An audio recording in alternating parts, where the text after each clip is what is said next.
আমার নবীজির একটা সুন্নত ধরে রাখেন, কবরে গিয়ে যেন বলতে পারেন রাব্বাইক ইয়া রাসূলুল্লাহ।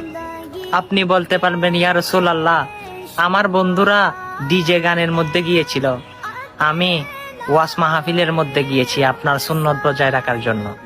আপনি বলতে পারবেন আমার বন্ধুরা রাস্তা দিয়ে হাঁটার সময় মুখ বন্ধ করেছিল, আর আমি তোমার সুন্নত ধরে রাখার জন্য মানুষকে সালাম দিয়েছি। সুবহানাল্লাহ। আমার বন্ধুরা ঘুম থেকে উঠে দাঁত ব্রাশ করে, আর আমি আপনার সুন্নত বজায় রাখার জন্য মেসওয়াক করে থাকি। আমার বন্ধুরা নানান বাজারে সাজারে গিয়ে নানান রকম কুমন্ত্রণা করে, কিন্তু আমি আপনার সুন্নত বজায় রাখার জন্য মসজিদে গিয়ে নামাজ পড়ি ইয়া রাসূলুল্লাহ। আমার বন্ধুরা অনেক খারাপ কাজ করে, আর আমি তাদেরকে আপনার সুন্নত অনুযায়ী খারাপ কাজ থেকে বিরত রাখার উপদেশ দিই। হ্যাঁ, সে নবীর সুন্নত বজায় রাখেন, অবশ্যই আপনি কখনো টকবেন না। আপনি কি জানেন এই সুন্নত গুলো হাসরে নসরে আপনার জন্য এক বিশাল নেকির ভান্ডার হয়ে দাঁড়াবে। এটাই আপনাকে শেষ গন্তব্য জান্নাতুল ফেরদৌস পর্যন্ত পৌঁছাবে।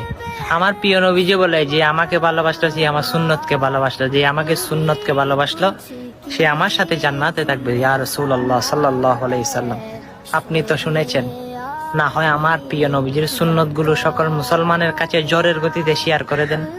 আল্লাহ যেন আমার রসুলের সঙ্গে, আমার রসুল যেন তাদেরকে হাত ধরে ধরে জান্নাতুল ফেরদৌসে ঢুকিয়ে নেয়। আমিন।